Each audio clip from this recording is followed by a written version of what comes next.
Hate and science, welcome to today's class of divine public school. हम लोग पढ़ रहे थे chapter number 15 structure of earth. Structure of earth के अंदर हमने पढ़ा था वेदरिंग फोर्सेस। पिछली क्लास में वेदरिंग फोर्सेस के अंदर हमने देखा किस तरह से चट्टानें टूटकर रेत में कन्वर्ट हो रही थी। वेदरिंग फोर्सेस के बाद आता है इरोजन फोर्सेस, अपक्षयण की शक्तियां। ये क्या चीज होती है? सॉरी, अपर्दन की शक्तियां। ये क्या चीज होती है? वाटर, विंड और आइस, ये तीन चीजें इरोजन फोर्सेस का एक फिक्स क्राइटेरिया है।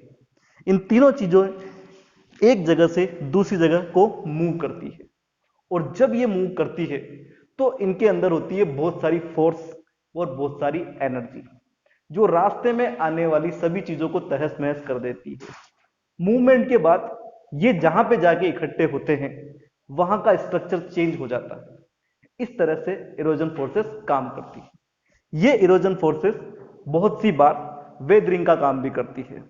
तो हमें याद रखना है, वाटर, विंड और ice move from one place to another with much force and energy. Things that come in their way are carried over and transported from one place to another.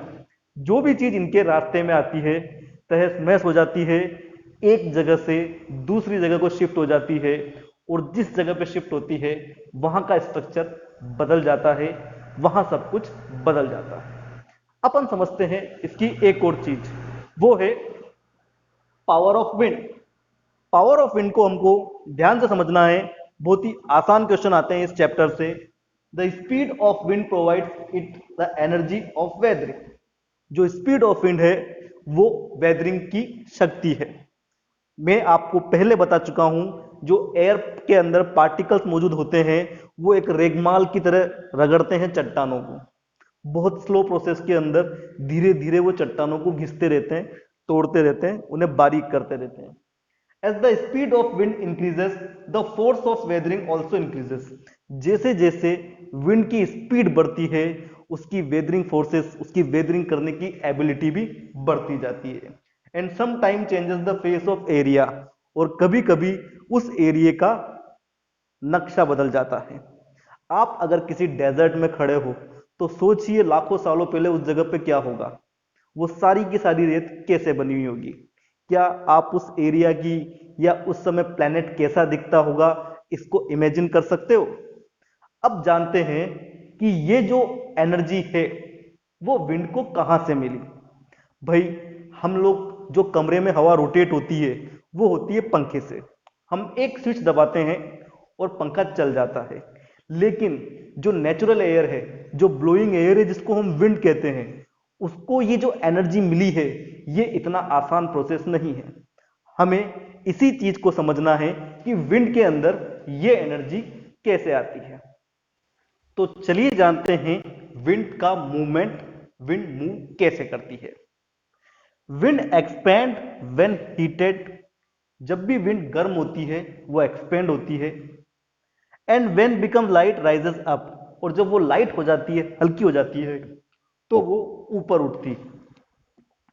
At the place air pressure reduces, तो जिस जगह से air ऊपर उठ चुकी है वहां पे एयर का प्रेशर रिड्यूस हो जाता है। In this situation the air flows from high pressure to the lower pressure. इस सिचुएशन में एयर हाई प्रेशर से लोअर प्रेशर की तरफ मूव करती है। हम लोग बहुत पहले पढ़ चुके हैं, एनर्जी का फ्लो होता है हायर रीजन से लोअर रीजन की तरफ। Blowing air is called wind. इसी बहती हुई हवा को विंड कहा जाता है। The speed of wind depends upon the difference of air pressure at both places. दो रीजन है, हायर रीजन और लोअर रीजन। इनके अंदर जितना ज्यादा डिफरेंस होगा उतना ही एयर का मूवमेंट होगा और उतनी ही एयर की स्पीड होगी। More the difference more is the speed of wind. जितना ज्यादा डिफरेंस होगा उतनी ही ज्यादा विंड पे स्पीड होगी, विंड का मूवमेंट होगा। तो अब ये चीज आप लोगों को मालूम पड़ जाना चाहिए कि विंड का एनर्जी सोर्स क्या है, विंड हीटेड अप क्यों हुई। एनर्जी सोर्स है सन। सन का कुछ ही पार्ट अर्थ की तरफ आता है जो अलग अलग सब्सटेंसेस के द्वारा एब्जॉर्ब किया जाता है। इनमें से एक सब्सटेंस अपना एयर भी है। सन के अंदर ये एनर्जी कहां से आई है? ये सन पे होने वाले न्यूक्लियर फिजन और फ्यूजन से उसके अंदर आई है। तो सन वो सोर्स है जिसके कारण विंड हीटेड होती है और ऊपर की तरफ उठती है। बस हमें इतना ही पढ़ना है इस टॉपिक के अंदर। That's it.